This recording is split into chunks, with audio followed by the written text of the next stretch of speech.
Now, we spent some time before in the Module 2 unit talking about the nervous system as a whole. And so we're going to dig a little bit deeper into the different branches and how they differ functionally and structurally. So the autonomic nervous system we'll start with and then get into the somatic branch. Our first learning objective is to describe the anatomy of the two branches of the autonomic nervous system. And so when we look at the autonomic side of the nervous system, we can further drill down into the parasympathetic and sympathetic. So let's begin by thinking about those systems. Now, the autonomic nervous system is going to include um, the innervation to effector organs. So both divisions, which would be the sympathetic and the parasympathetic, are all going to be innervating certain target organs, which can be various different types of autonomic tissue that is not under our voluntary control.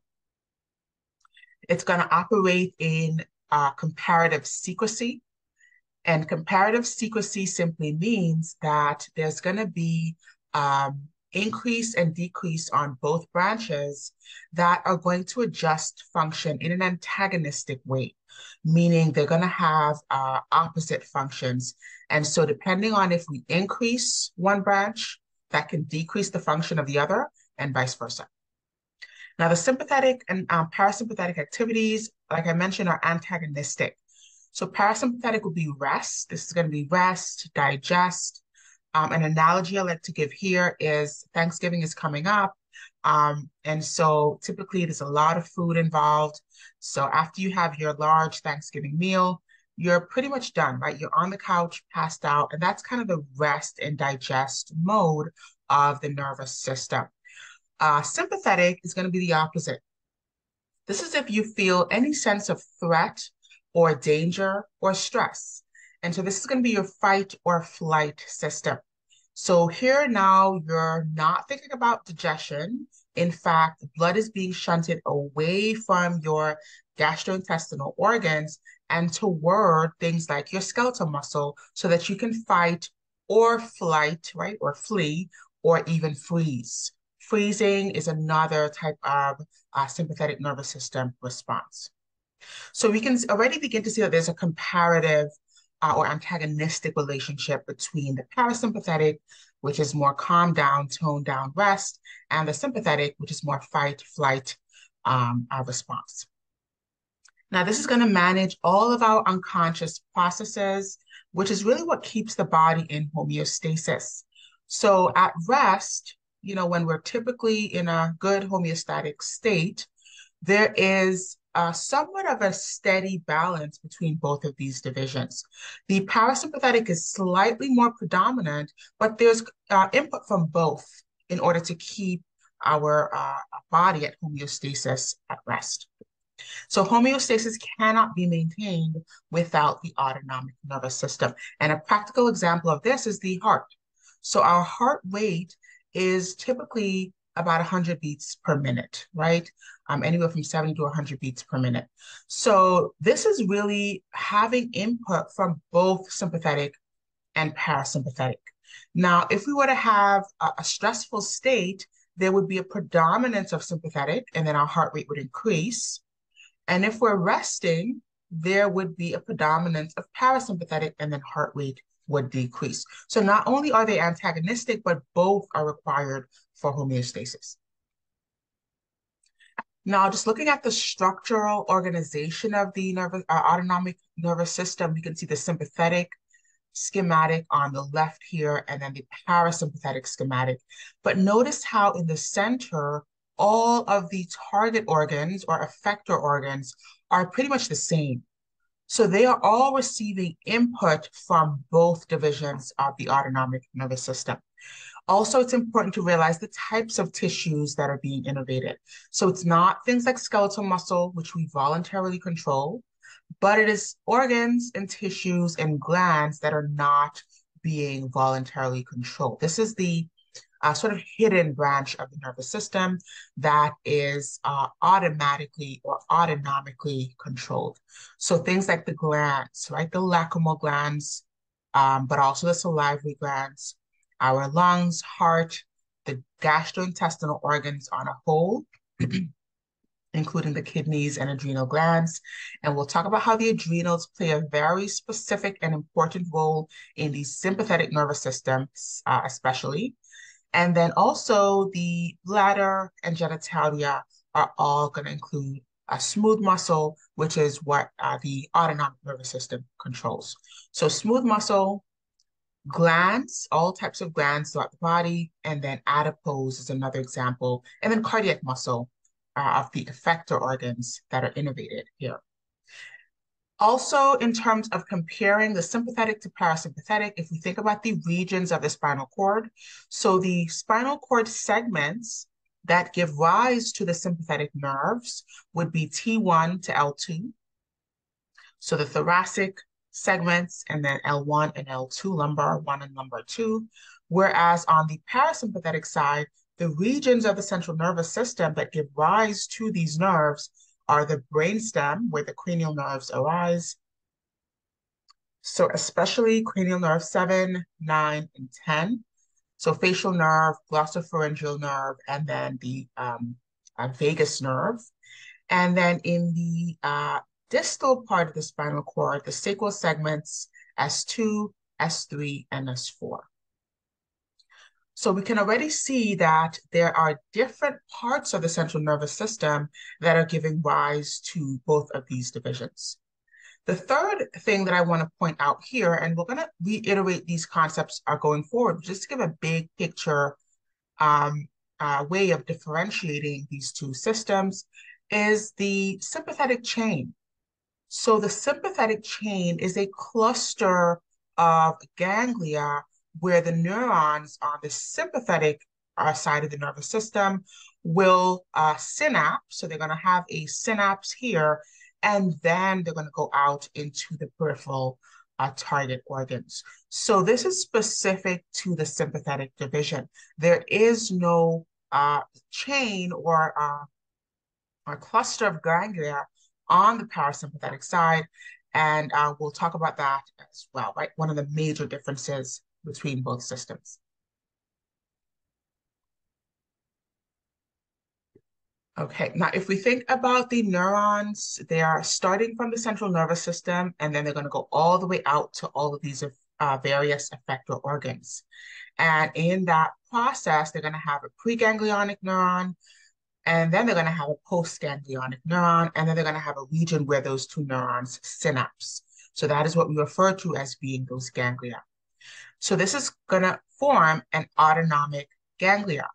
And the communication from preganglionic neurons to postganglionic neurons and the synapse that happens is referred to as that autonomic ganglia.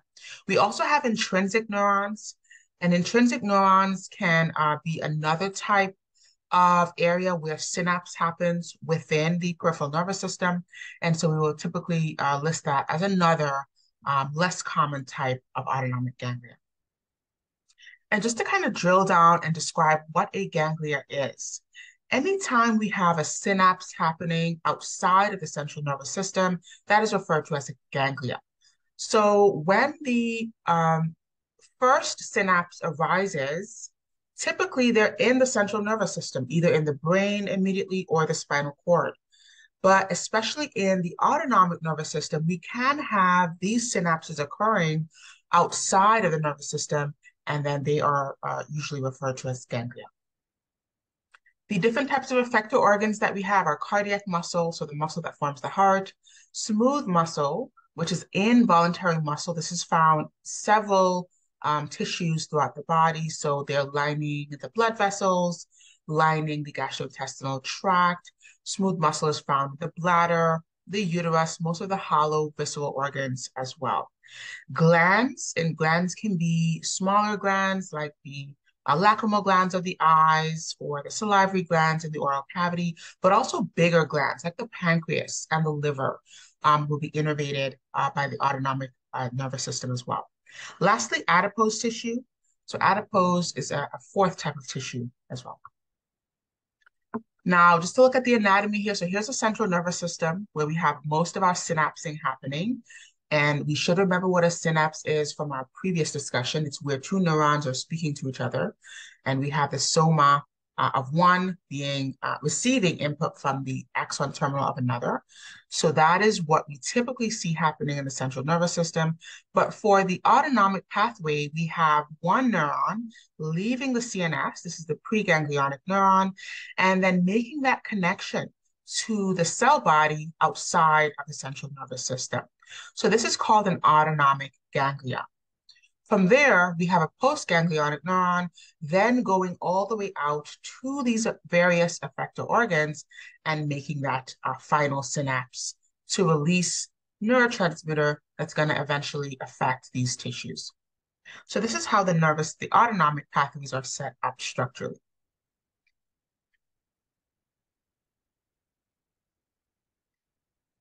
Now, let's think about the anatomy of the sympathetic side of the nervous system. So we've kind of given a general overview. Let's look at the sympathetic side and talk about some of the unique features here. So the preganglionic neuron originates in the thoracolumbar spinal cord. So it basically originates in those segments that we mentioned. So T1 all the way down to L2. It's specifically coming from the lateral horn or the intermediolateral cell column. So what does that mean? If we look at a cross section of the spinal cord, we can further differentiate anterior horn, which is usually motor, dorsal horn or the posterior horn, which is usually sensory, and then the lateral or intermediolateral regions, which are typically autonomic. So a different part of the spinal cord where these fibers arise from. In terms of the anatomy, the preganglionic neurons are usually very short and they synapse onto the sympathetic chain, right, which is a cluster of autonomic ganglia. And this is actually a physical structure in the body. It's a structure of neuron fibers that are running adjacent to the spinal cord itself. Then there are long postganglionic neurons that leave from the sympathetic chain and then go all the way out to their various target organs. So a short preganglionic neuron and then a long postganglionic neuron. Now, some of the ganglia, as I mentioned, are linked at the sympathetic chain, but we will talk about others that are not a part of the sympathetic chain. So there are going to be three different routes for the preganglionic neuron to synapse once it leaves these thoracolumbar segments of the spinal cord. Okay.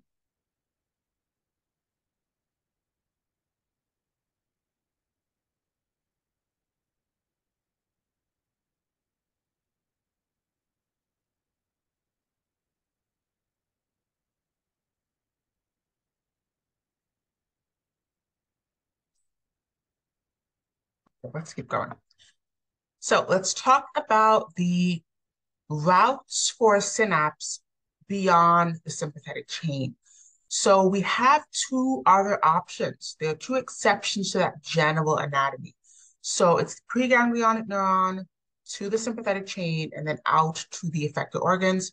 But the second and third option are collateral ganglia. So there are some ganglia that are not a part of the sympathetic chain. The third option is the adrenal medulla. So the adrenal gland, which is on top of your kidneys, there are two of them. They have two different staining regions. They have the cortex, which is a part of the endocrine system. It's going to be releasing hormones that we'll talk about later on in the course.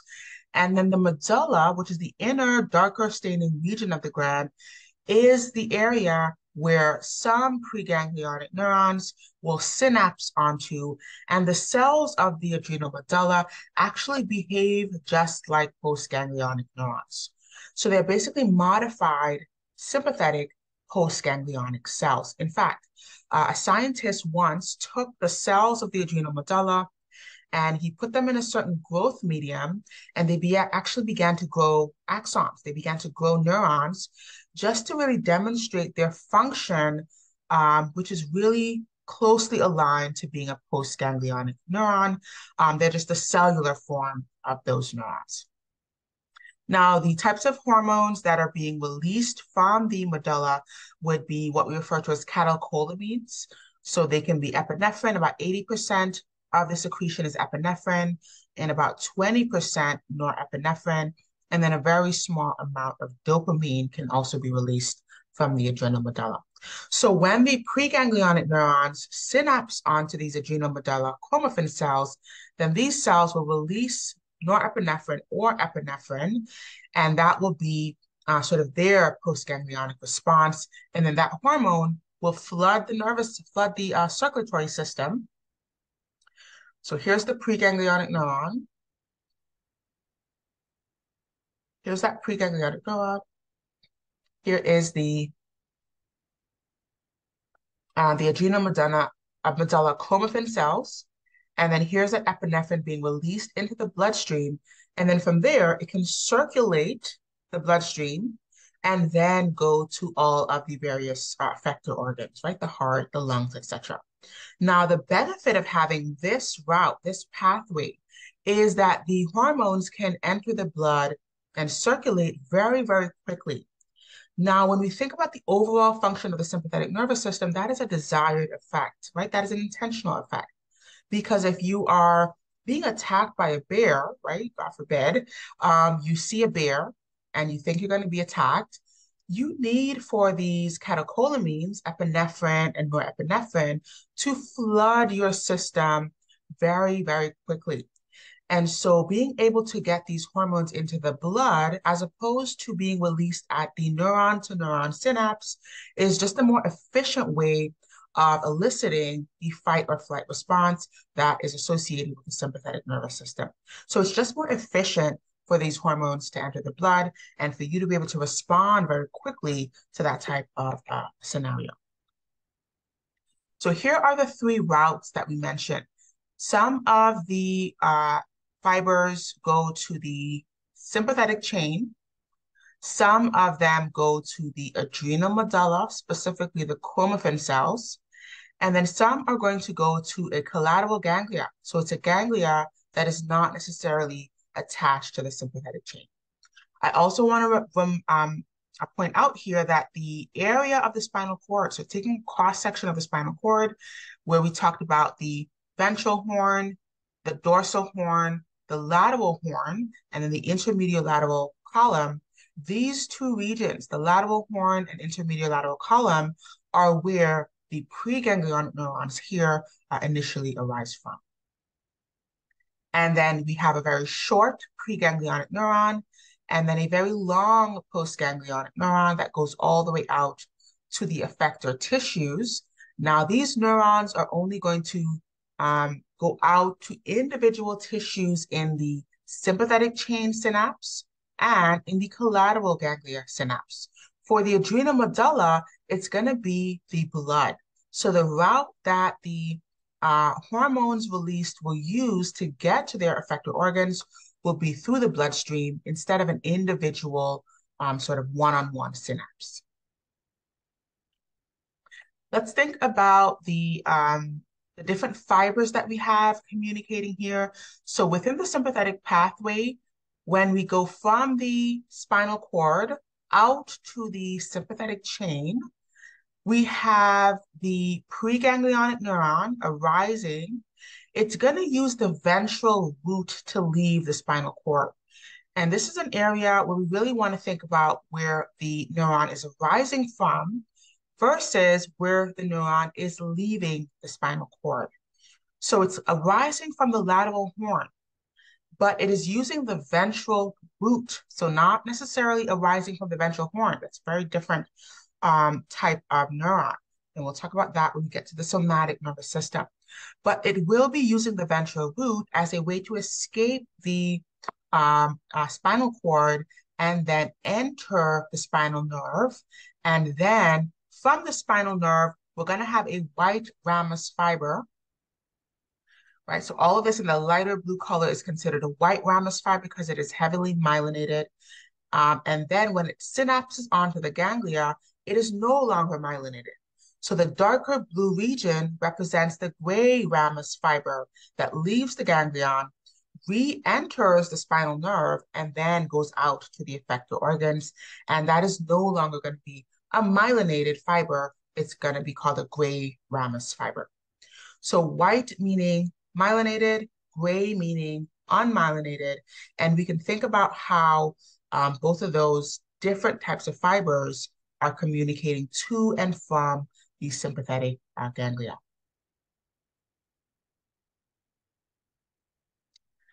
So just reiterating that here, that at the postganglionic neuron, that's going to start at the ganglia itself.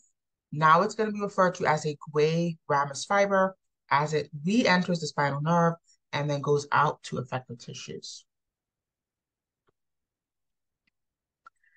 All right, so that was the sympathetic side of the nervous system. Let's shift gears here and talk about the parasympathetic side of the nervous system. So here, the preganglionic neurons arise from the brainstem. So they're going to be including cranial nerves 3, 7, 9, and 10. So the oculomotor nerve, the facial nerve, the glossopharyngeal, and vagus nerves. They're going to have longer preganglionic neurons because they have a longer distance to travel from where they arise in the spinal cord. And then they're going to have a shorter postganglionic neuron from these peripheral ganglia, then out to the effector organs. The other area of the spinal cord where fibers arise is the sacral spinal cord, so S2, S3, S4, and they're going to create pelvic nerves.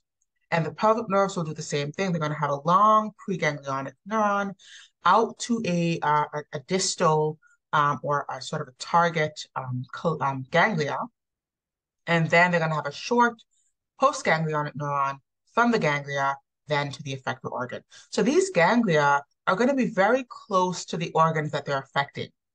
And so that's why there's going to be a very short postganglionic neuron as opposed to what we saw in the sympathetic system. The other important thing here is that these ganglia do not form any type of chain.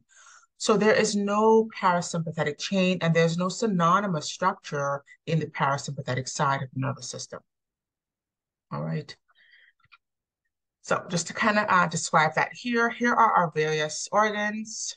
Here are the cranial nerves that we mentioned. So cranial nerve 3, which goes to the lacrimal glands and the eye. That is the oculomotor nerve. Cranial nerve 7, which goes to the salivary glands or the facial nerve. Cranial nerve 9 also goes to some of the salivary glands and other parts of the oral cavity.